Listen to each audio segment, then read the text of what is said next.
Hi friends, स्वागत है आप सभी का। आज हम लोग बात करेंगे झारखंड ई कल्याण स्कॉलरशिप के बारे में। जी हाँ, काफ़ी लोगों को इस पे कंफ्यूजन होता है कि स्कॉलरशिप मिलता कैसे है, कितना मिलता है और कौन कौन लोग एलिजिबल हैं और क्या क्या डॉक्यूमेंट लगता है।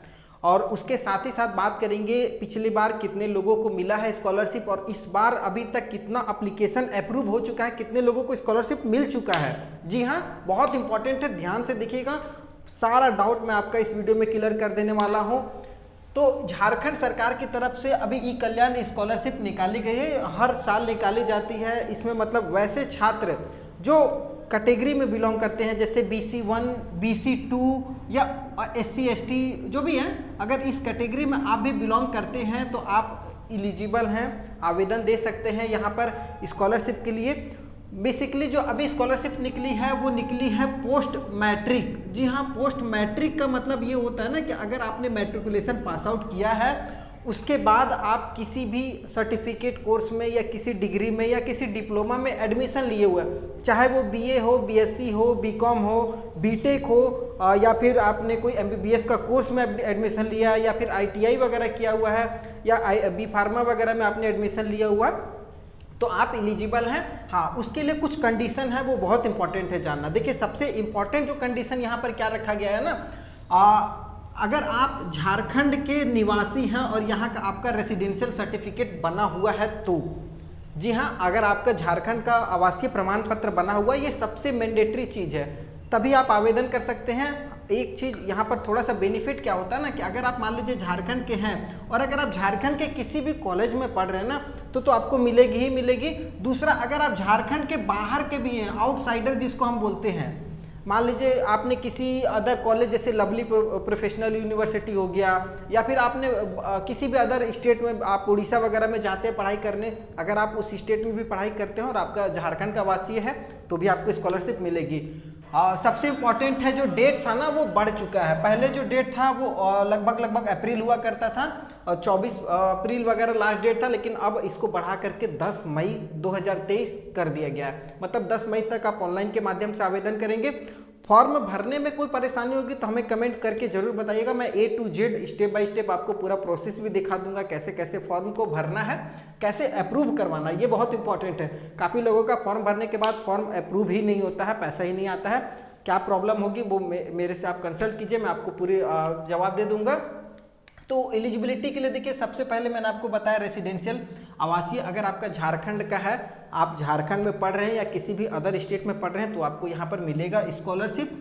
दूसरा कंडीशन होता है कास्ट सर्टिफिकेट। जी हाँ, अब काफ़ी लोगों का ना सवाल ये है कि हम जनरल में हैं या फिर हम EWS में हैं तो हमको स्कॉलरशिप मिल सकती है या नहीं मिल सकती। तो बिल्कुल भी नहीं मिलेगी, ये थोड़ा सा डीमेरिट है। केवल जातिगत यहाँ पर स्कॉलरशिप दी जाती है। तो कास्ट सर्टिफिकेट अगर आपके पास में है, जैसे BC1 या BC2, SC या ST अगर आप आते हैं तो आपको स्कॉलरशिप दिया जाएगा। और ये जो कास्ट सर्टिफिकेट है ये झारखंड का बना होना चाहिए, और ये सारे डॉक्यूमेंट जो है ना वो ऑनलाइन होने चाहिए, ऑनलाइन बना होना चाहिए। ऑफलाइन अगर आपके पास कोई भी डॉक्यूमेंट है तो वो नहीं चलेगा, ये क्लियर रहिएगा। ऑनलाइन डॉक्यूमेंट है तो वो मान्य होगा। उसके बाद इंपॉर्टेंट है इनकम सर्टिफिकेट। देखिए, आय प्रमाण पत्र बहुत इंपॉर्टेंट है। आय प्रमाण पत्र बना होना चाहिए। वो कब का बना होना चाहिए? तो 1 सितंबर 2022 के बाद का अगर आपका है। जैसे आपने सर्टिफिकेट देखा होगा ना, तो उसमें इशू डेट लिखे रहता है एक तरफ रजिस्ट्रेशन डेट होता है। तो इशू डेट में अगर 1 सितंबर 2022 के बाद का, मतलब 2 सितंबर, 10 नवंबर, 11 नवंबर या जनवरी का या फरवरी का कभी कभी बना हुआ है तो ये मान्य होगा, ठीक है। लेकिन 1 सितंबर 2022 के बाद का होना चाहिए, बहुत इंपॉर्टेंट है। इससे पहले का अगर है तो नहीं मान्य होगा। और दूसरी सबसे बड़ी बात क्या होती है ना कि काफ़ी लोगों को ये कन्फ्यूजन रहता है ना कि आय प्रमाण पत्र अगर वो बनाने जाते हैं ना तो उनको दिमाग में ये रहता है कि मेरा 80,000 का बन जाए, मेरा 90,000 का बन जाए तो मेरे को स्कॉलरशिप मिल जाएगा। ऐसा कोई टेंशन नहीं लेने का है। अगर आप BC1 BC2 में है, अगर आपकी इनकम सर्टिफिकेट 2.5 लाख रुपए से कम है तो आपको स्कॉलरशिप मिलेगा। जी हाँ, 2.5 लाख रुपए से कम होनी चाहिए। यही सेम चीज़ SC ST वालों के लिए भी मान्य हो है। अगर आपकी इनकम 2.5 लाख रुपए से कम है तो आपको स्कॉलरशिप मिलेगा। BC1 BC2 वाले 2.5 लाख से कम इनकम है तो आपको मिलेगा। 80-90 हज़ार बन रहा है, कोई दिक्कत नहीं है। आप 1 लाख, 1.5 लाख, 2 लाख, 2.5 लाख, अगर आपके पास सैलरी वाली भी है तो भी आप बनाइए, कोई दिक्कत नहीं है। तो 2.5 लाख से कम होने चाहिए। ये आपका क्लियर हो चुका होगा। अब उसके बाद बात कर लेते हैं जो कुछ इंपॉर्टेंट डॉक्यूमेंट है। जैसे एक तो बोनाफाइड होता है जो कि आपको कॉलेज से मिलता है, जिस कॉलेज में आप पढ़ाई कर रहे हैं वो कॉलेज आपको अपना लेटर पैड पे लिख करके दे देता है, और उसमें आपका फी स्ट्रक्चर जरूर होना चाहिए कि कितना कितना आपका फ़ी लग रहा है पढ़ाई में, कुल खर्च, जैसे एडमिशन फ़ी है, हॉस्टल चार्ज है, या फिर अदर कोई भी चार्जेस वगैरह, तो वो टोटल कैलकुलेट करके मान लीजिए सालाना आपका या 6 महीना का बता देंगे 30,000 है या 1 लाख खर्च पड़ रहा, वो बोनाफाइड आपको लगाना है। उसके बाद प्रीवियस ईयर का मार्कशीट, मान लीजिए अभी आपने इंटरमीडिएट में एडमिशन लिया है 11th में, तो आपको मैट्रिक का मार्कशीट लगाना पड़ेगा, ठीक है। अगर आप मान लीजिए 12th में है तो आपको इंटरमीडिएट 11th का मार्कशीट लगाना होगा। उसी तरीके से जैसे आप बीटेक में एडमिशन कर रहे हैं तो आपको 12th का मार्कशीट लगाना होगा, ठीक है। अगर बीटेक सेकेंड सेमेस्टर में है तो आपको फर्स्ट सेमेस्टर का मार्कशीट लगाना होगा। इसी तरीके से आपको एक प्रीवियस ईयर का मार्कशीट यहाँ पर जरूरी है। आधार नंबर जरूरी है, बहुत इंपॉर्टेंट है, बिना आधार नंबर के आप स्कॉलरशिप नहीं उठा सकते हैं। उसके बाद इंपॉर्टेंट है बैंक का पासबुक जरूरी है। देखिए अगर आपके पास बैंक पासबुक है तो ठीक है, नहीं है ना तो खुलवा लीजिए, और वही बैंक पासबुक खुलवाइएगा जहां पर केवल आधार कार्ड से खोला जाए, ठीक है।